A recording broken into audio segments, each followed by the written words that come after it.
Alright, welcome back. Here we have our lights. We have our patio LED light. There's a running light that goes all the way the length of the outside on the awning. Alright, that's off. We have our patio light here. And we also have our indoor light. We have our extend retract button for our awning. All you got to do is hold it to extend it, and it's going to go all the way out. Hold it to retract it. And it's going to be really slow, so just give it a few minutes. If the wind starts to pick up, if it's a windy day, if it's raining really hard, try your best not to use this thing because they are fragile and they will break. Alright? So don't go to sleep with it out or leave the area with it out. You just never know what you're going to come to when you get back, so be very careful with the awnings. Down here you have the battery disconnect. This is something that you would use if you're going to put the RV in storage. Alright? You'd hit the store button if you were in storage and the use button once you're using it. This is a lot of times a problem because people will accidentally turn this off thinking that it's a light switch. So if for some reason your power starts to act a little quirky, go ahead and hit the use button, and sometimes you'll hear a click. If you hear a click, then you know that it was disconnected. Alright? We'll move on. We keep our remote controls either in here or in one of the drawers over here. To do our auto scan, you simply go to menu on the remote. You go over to channel. You must see air. Go down to auto scan. You hit enter. Put the box over yes. And then you hit enter again, and it'll find all the local channels. Alright? If for some reason your local channels aren't coming in that clear, perhaps you're outside the local area and you need to raise your antenna. To raise the antenna, you simply turn this up, and you have an antenna on the roof that's slowly raising up. Once it gets to the top, it will automatically stop. If you need to tweak your reception, you got a little bit of pixels or you just need to get it just right, you can pull this down and twist and watch your video, watch your TV until you find exactly the right position. Let it go there. But before you get ready to roll your antenna back down, you have to line this arrow with this arrow. It has a cradle it has to fall back into, and if you don't line these two arrows up, it may hang off the side of the RV. So once you get them two lined up perfectly, nice and slow, go ahead and roll it back down. Once it's down, you hear the little thump and it'll stop. Alright? To the front of the RV you have a bed up here. This is about a full-size bed. It sleeps two people. It's got a hardened side.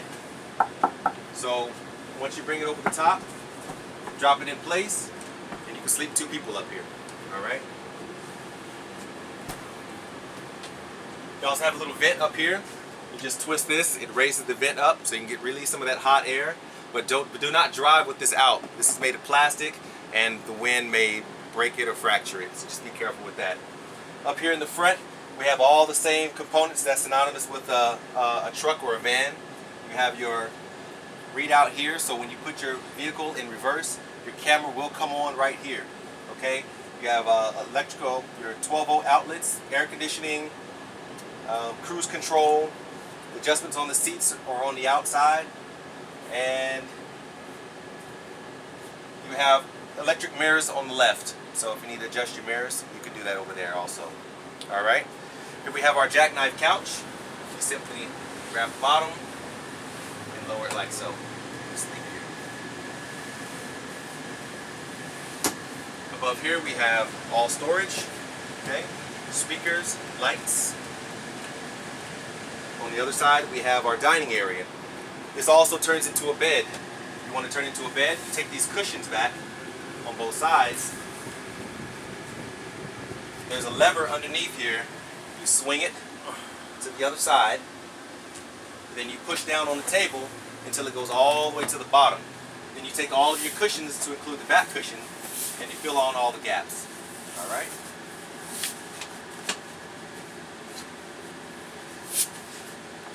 Raise it back up. Swing that back over. All of your blinds are pretty easy. Pull up, pull down. Be very gentle with them. They have these really thin wires. If you manhandle these things, they may break. So just be very careful with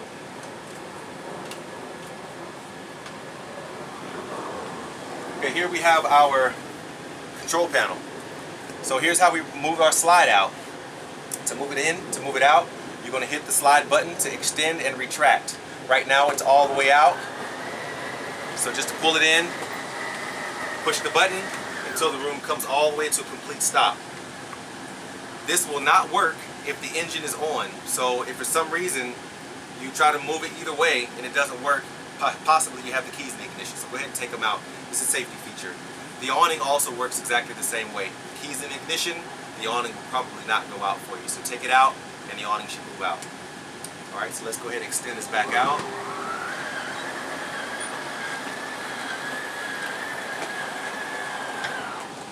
Okay, now back over to our control panel. We have tank heaters. Those are typically used when it's wintertime and you're in maybe the northern states where it's freezing or below freezing. You turn these on and it'll keep your tanks underneath from freezing. Alright, keep them nice and warm. You have your water pump. So you have 40 gallons of water on board. If you want to use that water while you're commuting, or if you don't have a water source, you turn your water pump on and it'll suck that water out of that tank and it'll send it to all your faucets. If you're hooked up to city water outside, you don't need your pump on. You have your water heaters. You have gas and you have 110. So you turn your gas on and it takes about 20 minutes for that LP furnace to go ahead and make that water nice and hot. Once it's there, you can leave it on or not. If you don't have any gas and you have 110 power that you'd like to use, you can also choose to use that also. Alright, over here we have our generator. Outside we hit the stop prime button. Inside we're going to do the exact same thing. Stop prime until the light comes on. Once the light comes on, give it a few seconds and hold the start button until the generator is all the way on. Once the hours comes up, that means you know that it's all the way on. Okay? Over here we have a status of our tanks and our battery. Propane tank, you can see that it says it is at full, but remember to check it outside to just verify that. Your battery power, which is a 12-volt battery, is reading full right now. For some reason you're not plugged into a campsite and you're wondering how much battery power or life you have left, you push this button. The more lights you have, the more full it is. If it's running out, then you can start the generator up or you can start the engine, let it charge that battery back up. Fresh water tank. Currently it's empty, but when you get it for a rental, it will be full. Okay? Black tank. This will also simulate if your tanks are getting full, they will be empty when you get it, but the more lights you have, the more full your tank is going to be. Once it reaches full, you need to find a place to dump it. And your gray water, which is sink and shower water, is also on empty. Same thing applies. Alright? You have one air conditioner in here. Works probably similar to the one you have in your home. You have your cool, fan, off, and heat. You can dial in your temperatures at whatever you think it should be at. Just try not to bring it down too low, because if you take it down to 55, it'll probably never get there, and we don't want to risk the possibility of freezing up your coil. So just put it at a moderate temperature and leave it there, somewhere between 74, 73. See how that works for you. In the wintertime, you can put it as high as you need to. Alright? Alright, so we'll turn this off. Okay. Now over here we have our kitchen. Kitchen works just like normal. Alright, just turn your faucets. You got your hot and your cold. You got storage. You have a microwave. Alright, it's not a convection, it's just a normal microwave. Light, fan. Make sure you have your fan on when you get ready to run your stove. To run your stove, you simply turn this to light. Propane is now coming out, and you hit your spark button to get that heat up out of there. Okay? The same works for the other ones. If it doesn't light on the first time, give it a slightly faster click. To light your oven, you'll need a long grill lighter. You're going to turn this to pilot, where it says push and hold. So I'm going to push that in and I'm going to hold it. Now I'm going to take my long lighter and I'm going to find my thermocouple all the way in the back up here, and I'm going to put it in that thermocouple. I'm going to hold it there for about 20 seconds. If I pull my lighter away and it stays lit, then it's ready. All you do is let go, dial in your temperature, and you're good to go. When you get ready to turn it off, just turn it to the off position. Here we have our refrigerator. It's in the auto position right now. Okay? Auto means that no matter what electrical source you're working with, whether you're driving down the street and the engine's on, the generator's off, it's going to automatically work. It's going to work off of propane and 12-volt power. Okay? If you plug into a campsite, then it's going to automatically switch over to electric. It's going to work off of a heating element and a little bit of 12-volt power. So leave it in auto the whole time. If for some reason you feel like you have to put it in the gas mode, feel free to put it in gas, but it's going to burn up some of your LP. Okay, so just leave it in auto, and then you can dial in whichever temperature choice you have, 1 through 5. To open it, you have your freezer here and your fridge down there. Okay.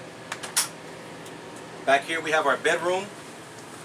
This bed is about a full queen, somewhere between. I'd say bring queen size sheets if you want to put something on there. You have storage here on both sides, and you have rods for hanging things. You also have another set of drawers over here. Down here on the ground level, we have our circuit breakers. We have our 110 side, they're all labeled, and then we have our 12 volt side. If one of these 12 volt fuses were to blow, there will be a corresponding red light that comes on with it. So that would be the one that you change out.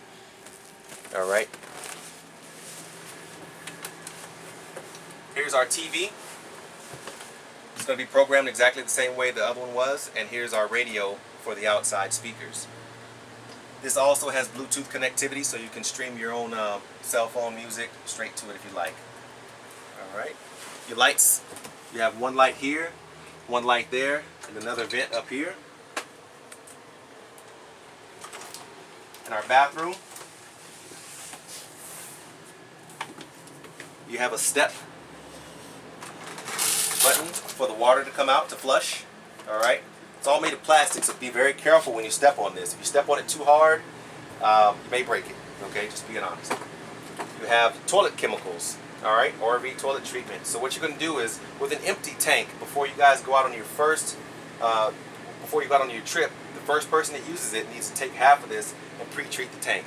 You can take half, dump it in there, and it'll be good for as long as you have, haven't dumped the tanks yet. But once you dump the tanks outside, put another half bottle in there. You also have RV or marine style septic safe toilet paper. Use that only.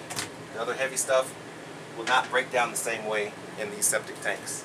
You have your shower. Make sure that when you're driving, this latch is closed. Alright, that keeps the door from slamming back and forth while you're driving. Also, you have an off-on valve. When you dial in your temperature and get it just right and you need to lather up, you can turn your water off here and turn it back on here. Alright?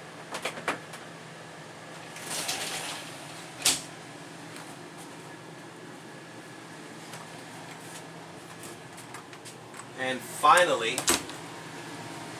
we have our air conditioning. So with the air conditioning, it's going to drop air straight through here with these open. But if you close all of these, then it's going to push the air to all the ductwork to the front and to the back of the RV. So just don't forget to do that, because you don't want to be laying in the back of the bed and you have these open and you're burning up back there. Okay? Over here, right above the bed, right above the TV, we have a little charging center. You can put little PDAs or whatever it is you need to plug in up there.